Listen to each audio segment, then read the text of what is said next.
नमो बुद्धाय. जय भीम मित्रांनो. जोशाबा या यूट्यूब चॅनलवर मी सुमेध शिरसाट आपले स्वागत करतो. केवळ नीती पुरेशी नाही, ती पवित्र आणि सर्वव्यापक असली पाहिजे. वस्तू पवित्र केव्हा ठरते? ती का पवित्र ठरते? पवित्र म्हणजे काय? धार्मिक पूजेसाठी, भक्तीसाठी, आदर करण्यासाठी पात्र म्हणजे योग्य मानली गेलेली व्यक्ती, वस्तू किंवा ठिकाणाला पवित्र म्हणतात. प्रत्येक प्राथमिक अथवा प्रगल्भ समाजात काही वस्तू अथवा समजुती पवित्र मानल्या जातात. प्राथमिक म्हणजे सुरुवातीच्या आणि प्रगल्भ म्हणजे उत्तम ज्ञान किंवा उत्तम समजूत असलेला.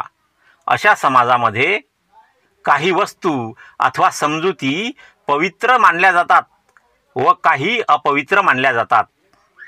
जेव्हा वस्तू अथवा समजूत पवित्रतेच्या अवस्थेला पोहोचते तेव्हा तिचे उल्लंघन करता येत नाही. एखादी वस्तू किंवा समजूत जर पवित्र समजल्या गेली तर त्या वस्तूचे अथवा समजुतीचे उल्लंघन करता येत नाही. उल्लंघन करणे म्हणजे अतिक्रमण करणे, एखादी ठरलेली सीमारेषा ओलांडणे किंवा एखादा नियम, निश्चय, आज्ञा किंवा प्रतिज्ञा मोडणे म्हणजे उल्लंघन करणे. असे उल्लंघन करता येत नाही, किंबहुना तिला स्पर्शही करता येत नाही. असे करणे निषिद्ध समजले जाते. म्हणजे पवित्र समजुतीचे उल्लंघन करणे निषिद्ध समजले जाते. निषिद्ध म्हणजे ज्या वर्तनाला, ज्या वागण्याला धर्माच्या नियमाने किंवा कायद्याने परवानगी नाही असे वर्तन म्हणजे निषिद्ध. याच्या उलट जी वस्तू अथवा समजूत अपवित्र म्हणजे पावित्र्याच्या क्षेत्राबाहेरची असते, जी पवित्र नसते, तिचे उल्लंघन केले तरी चालते. म्हणजे अशा अपवित्र वस्तू अथवा समजुती यांच्या विरुद्ध वागताना मनामध्ये भय अथवा विवेक बुद्धीची टोचणी उद्भवत नाही. अपवित्र वस्तू अथवा समजुती यांच्या विरुद्ध वागताना मनात भय म्हणजे भीती अथवा विवेक बुद्धीची टोचणी उद्भवत नाही. विवेक बुद्धी म्हणजे सत्य आणि असत्य, चांगले आणि वाईट यांमधील फरक समजणारी बुद्धी म्हणजे विवेकबुद्धी. अशा विवेकबुद्धीची टोचणी मनामध्ये उद्भवत नाही, मनात जन्म घेत नाही. जे पवित्र ते मंगल होय.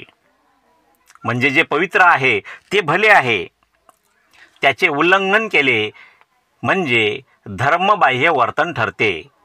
पवित्र वस्तूचे किंवा समजुतीचे उल्लंघन केले म्हणजे एखादी समजूत जर पवित्र असेल आणि त्याच्या विरुद्ध जर व्यक्ती वागत असेल तर असे त्याचे वागणे धर्मबाह्य म्हणजे धर्माच्या विरुद्ध वर्तन ठरते. एखाद्या वस्तूला पावित्र्य का दिले जाते? प्रस्तुत विषयाच्या अनुरोधाने प्रश्नाचे क्षेत्र मर्यादित करण्यासाठी असा प्रश्न विचारता येईल की नीतीला पावित्र्य का दिले गेले? म्हणजे एखाद्या वस्तूला पावित्र्य का दिले जाते, पवित्र का समजले जाते? या प्रश्नाचे क्षेत्र मर्यादित करण्यासाठी असा प्रश्न विचारता येईल की नीतीला पावित्र्य का दिले गेले, म्हणजे नीतीला पवित्र का समजले गेले, सदाचरणाला पवित्र का समजले गेले. नीतीला पावित्र्य देण्यात 3 घटक कारणीभूत झाले असावेत. पहिला घटक म्हणजे श्रेष्ठांचे संरक्षण करण्याची सामाजिक हिताच्या दृष्टीने आवश्यकता. पहिला घटक म्हणजे श्रेष्ठांचे संरक्षण करण्याची सामाजिक हिताच्या दृष्टीने आवश्यकता. श्रेष्ठ म्हणजे काय? श्रेष्ठ म्हणजे बेस्ट, उत्कृष्ट, ज्येष्ठ किंवा सामाजिक व वैचारिक दृष्ट्या उत्कृष्ट असे समाजामध्ये जे श्रेष्ठ आहे त्यांचे संरक्षण करण्याची सामाजिक हिताच्या दृष्टीने आवश्यकता हा पहिला घटक. ह्या प्रश्नांची पार्श्वभूमी जीवन कलह आणि जीवन संघर्षात योग्यतम माणसे टिकून राहिली पाहिजेत या सिद्धांतात आहे. ह्या प्रश्नांची पार्श्वभूमी म्हणजे बॅकग्राऊंड जीवन कलह. जीवन कलह म्हणजे लाईफ स्ट्रगल, जगण्यासाठी आपण जी धडपड करतो, जो संघर्ष करतो त्याला जीवनकलह म्हणतात. आणि जीवन संघर्षात योग्यतम माणसे, योग्यतम म्हणजे फिटेस्ट म्हणजे शारीरिकदृष्ट्या सबळ माणसे टिकून राहिली पाहिजेत या सिद्धांतात आहे. ह्या प्रश्नाचा विकासवादाशी संबंध आहे. आता विकासवाद म्हणजे काय? विकासवाद हे समजण्यास थोडे कठीण आहे. चार्ल्स डार्विन या जीववैज्ञानिकाने म्हणजे जीवशास्त्रज्ञाने आपल्या ओरिजिन ऑफ स्पेसिस या पुस्तकातून विकासवादाची कल्पना मांडली. ती अशी आहे: विशिष्ट जीवांची प्रजा ज्या प्रमाणात वाढत असते, म्हणजेच विशिष्ट जीवांची संख्या ज्या प्रमाणात वाढत असते त्या प्रमाणात त्यांना आवश्यक अन्नाची किंवा जीवनावश्यक वस्तूंची वाढ होत नसते. म्हणून त्या जीवांना जगण्यासाठी संघर्ष करावा लागतो. या संघर्षाला अस्तित्वासाठीचा संघर्ष म्हणतात. इंग्रजीमध्ये यालाच स्ट्रगल ऑफ एक्झिस्टन्स असे म्हणतात. या संघर्षामध्ये टिकून राहण्यासाठी त्याला परिसराशी जुळवून घ्यावे लागते. असे करत असताना त्यांच्या शरीराच्या अवयवांमध्ये किंवा त्यांच्या रचनेमध्ये फरक पडतात. त्यांच्या शरीरात परिसरानुसार आवश्यक ते बदल किंवा विकास घडून येतात. यालाच विकासवाद असे म्हणतात. आणखी विकासवाद हा शब्द आर्थिक विकासाशी सुद्धा संबंधित आहे. तिथे त्याचा अर्थ बदलतो. परंतु इथे विकासवादाचा अर्थ मी अगोदर सांगितला असाच अपेक्षित आहे. ह्या प्रश्नाचा विकासवादाशी संबंध आहे. हे सर्वश्रुतच आहे, म्हणजे सर्वांनी ऐकलेलेच आहे, सर्वांना माहितीच आहे की मानव समाजाचा विकास जीवन संघर्षामुळे घडला. कारण प्रारंभिक युगात अन्नसामग्री अतिशय मर्यादित होती, खूप कमी होती. हा संघर्ष अत्यंत भयानक स्वरूपाचा होता. हा जो अस्तित्वाचा संघर्ष होता हा अत्यंत भयानक स्वरूपाचा होता. म्हणूनच निसर्गाचे दात आणि नखे रक्तलांछित आहेत, म्हणजे रक्ताने माखलेले आहेत असे म्हणतात. या भयानक रक्तरंजित संघर्षात योग्यतम तेच टिकाव धरू शकतात. योग्यतम म्हणजे जे शारीरिकदृष्ट्या सबळ आहेत तेच टिकाव धरू शकतात. ही समाजाची अगदी प्रारंभीची स्थिती झाली. प्राचीन काळी केव्हा तरी आणि कोणीतरी असा प्रश्न उपस्थित केला असेल की जो सर्वात अधिक शक्तिमान तोच योग्यतम आहे काय? जो सर्वात सबळ आहे तोच योग्यतम आहे काय? की जो अत्यंत दुर्बल आहे त्याला संरक्षण दिले तर परिणामी समाजाचे हेतू आणि साध्य साधावयाला तोच अधिक योग्य ठरणार नाही काय? म्हणजे जो शक्तिमान आहे, जो सबळ आहे तोच समाजासाठी योग्य आहे काय? की जो अत्यंत दुर्बल आहे, शक्तिहीन आहे, त्याला जर आपण संरक्षण दिले तर परिणामी समाजाचे हेतू आणि साध्य साधावयास तोच म्हणजे दुर्बळ व्यक्तीच अधिक योग्य ठरणार नाही काय? तत्कालीन सामाजिक स्थितीने म्हणजे त्या काळच्या सामाजिक स्थितीने त्याचे उत्तर होकारार्थी दिलेले दिसते. म्हणजे दुर्बळ व्यक्तीला सुद्धा संरक्षण दिले तर परिणामी तो व्यक्तीसुद्धा अधिक योग्य ठरणार नाही काय? या प्रश्नाचे उत्तर त्या काळच्या सामाजिक स्थितीने होकारार्थी दिलेले दिसते. नंतर असा प्रश्न उद्भवतो की कमजोर म्हणजेच दुर्बल माणसाचे संरक्षण करण्याचा मार्ग कोणता? दुर्बळ व्यक्तीसुद्धा योग्य ठरू शकते, परंतु त्याचे संरक्षण कसे करावे? जे योग्यतम म्हणजे सर्वात अधिक शक्तिमान आहेत त्यांच्यावर काही निर्बंध घातल्याने ते शक्य होणार आहे. म्हणजे शक्तिमान व्यक्तींवर काही निर्बंध घातले, काही मर्यादा घातल्या तरच हे शक्य आहे. याच उत्तरात नीतीचा उगम आणि आवश्यकता सामावलेली आहे. या उत्तरातूनच नीतीचा उगम झाला. प्रारंभी हे निर्बंध म्हणजे हे नियम, ह्या मर्यादा योग्यतम म्हणजे सर्वात अधिक शक्तिमान असलेल्या माणसांना लागू केल्यामुळे ते पवित्र मानण्याची आवश्यकता होती. यापासून होणारे परिणाम फार गंभीर स्वरूपाचे आहेत. म्हणजे एखादा दुर्बळ व्यक्ती पवित्र आहे, त्याला पवित्र समजले गेले, त्यामुळे शक्तिमान लोकांनी म्हणजे सबळ लोकांनी त्या व्यक्तीचे संरक्षण केले. यापासून होणारे परिणाम फार गंभीर स्वरूपाचे आहेत. पहिला प्रश्न असा निर्माण होतो की सामाजिक स्वरूप धारण केल्याने नीती असामाजिक म्हणजे समाजहित विरोधिनी तर होत नाही ना? चोरांमध्ये आपापसात नीती नसते असे नाही. चोरांमध्ये सुद्धा आपापसात नीती असते, त्यांचे सुद्धा काहीतरी नियम असतात. व्यापाऱ्यातही आपापसात नीती असते. एकाच जातीच्या माणसात आपापसात नीती असते. दरोडेखोरांच्या टोळीतही आपापसामध्ये नीती असते, त्यामध्ये सुद्धा काहीतरी नियम असतात आपसामध्ये. परंतु या नीतीचे स्वरूप वेगळेपणाची जाणीव आणि आपल्यापुरतीच क्रियाशीलता निर्माण करणारे असते.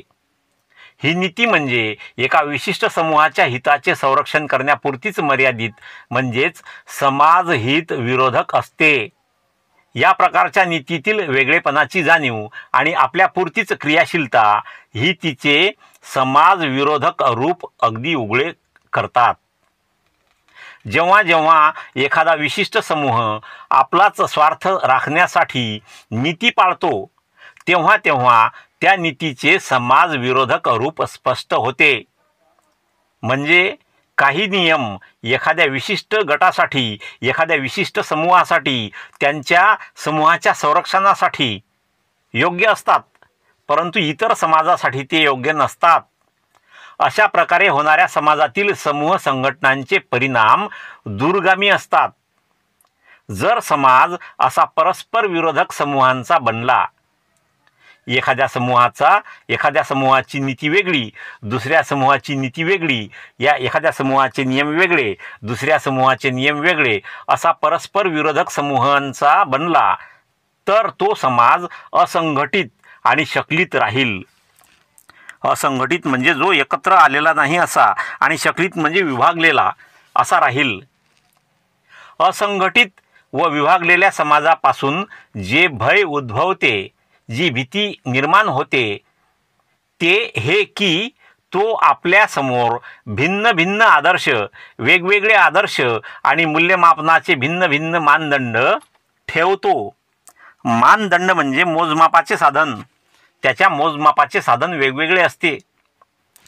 आणि सर्वसामान्य आदर्श आणि सर्वसामान्य मूल्यमापनांचे मानदंड नसल्यास, म्हणजे समाजासमोर सर्वसामान्य म्हणजे सर्वांना मान्य असलेले आदर्श आणि सर्वांना मान्य असलेले मूल्यमापनाचे मानदंड म्हणजे मोजमापाचे साधन नसल्यास, सर्व समाज हा मिळते जुळते घेणारा असा एकजिन्सी राहत नाही. त्यात वेगळेपणा असतो.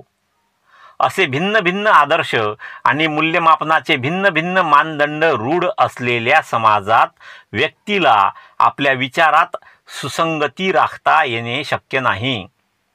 अशा भिन्न भिन्न आदर्श आणि भिन्न भिन्न मूल्यमापनाच्या मानदंडामुळे समाजातील लोकांचे विचार विसंगत होतील. न्याय व आपल्या संख्याबलाचा विचार बाजूला ठेवून भरमसाठ हक्क सांगणाऱ्या समूहाच्या वर्चस्वावर जो समाज आधारलेला असतो, त्या समाजात संघर्ष हा अटळ असतो. न्याय आणि संख्याबळाचा विचार बाजूला ठेवून भरमसाठ हक्क सांगणाऱ्या म्हणजे खूप जास्त हक्क सांगणाऱ्या, अधिकार सांगणाऱ्या समूहाच्या वर्चस्वावर, एखाद्या समूहाच्या वर्चस्वावर जो समाज आधारलेला असतो, त्या समाजात संघर्ष हा अटळ असतो. म्हणजे संघर्ष हा त्या समाजात घडतोच. अशा प्रकारच्या संघर्षाला खीळ घालण्यासाठी, असा संघर्ष थांबवण्यासाठी सर्वांना पवित्र वाटणाऱ्या अशा सर्वसामान्य नीतिनियमांची आवश्यकता असते. तिसऱ्या एका कारणास्तव नीती पवित्र आणि सर्वव्यापक असण्याची आवश्यकता आहे, आणि ते म्हणजे व्यक्तीच्या विकासाला संरक्षण देण्यासाठी. जीवन संघर्षात अथवा समूह शासनात व्यक्तीचे हित हे सुरक्षित नसते. व्यक्तीला ज्या समाजात सर्वसामान्य ध्येये आणि सर्वसामान्य आदर्श यांना सार्वत्रिक मान्यता असते, त्या समाजात जी मानसिक सुसंगती साधता येते ती जो समाज समूहात विभागलेला असतो त्यात साधता येत नाही. म्हणजे विभागलेल्या समूहामध्ये मानसिक सुसंगती साधता येत नाही. समूहाप्रमाणे आदर्श आणि ध्येये भिन्न असली की, म्हणजे वेगळी असली की, समाजातील व्यक्तीचे विचार बहकतात आणि समाज व्यवहाराकडे साकल्याने पाहण्याची दृष्टी सुसंगत राहू शकत नाही. ती दृष्टी विकृत होते. विकृत म्हणजे ज्यामध्ये काहीतरी विकार, बिमारी अथवा वाईटपणा आलेला आहे असा. दुसरे असे की समूह व्यवस्थेमुळे पक्षपातीपणा वाढतो आणि न्याय मिळत नाही. समूह व्यवस्थेमुळे समाजाचे वर्गप्रधान थर बनतात. समूह व्यवस्थेमुळे समाजाचे वर्गप्रधान थर बनतात. वर्गप्रधान म्हणजे वर्गाला प्राधान्य देणारे. जसे हिंदू समाजामध्ये, हिंदू धर्मामध्ये 4 वर्ण पडले होते. जे मालक असतात ते मालकच राहतात आणि जे दास्यात जन्म घेतात म्हणजे गुलामीत जन्म घेतात, जे गुलामीत जन्मास येतात ते दासच राहतात म्हणजे गुलामच राहतात.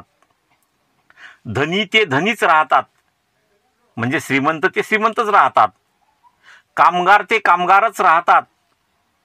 अधिकार संपन्न ते अधिकार संपन्नच राहतात आणि गुलाम ते गुलामच राहतात. याचा अर्थ असा की अशा व्यवस्थेत स्वातंत्र्याचा लाभ काही थोड्यांनाच होतो, सर्वांना होत नाही. अल्पसंख्याकांना समतेचा लाभ होतो. अल्पसंख्याक म्हणजे कमी संख्येच्या लोकांना, कमी संख्येत असलेल्या लोकांना समतेचा लाभ होतो.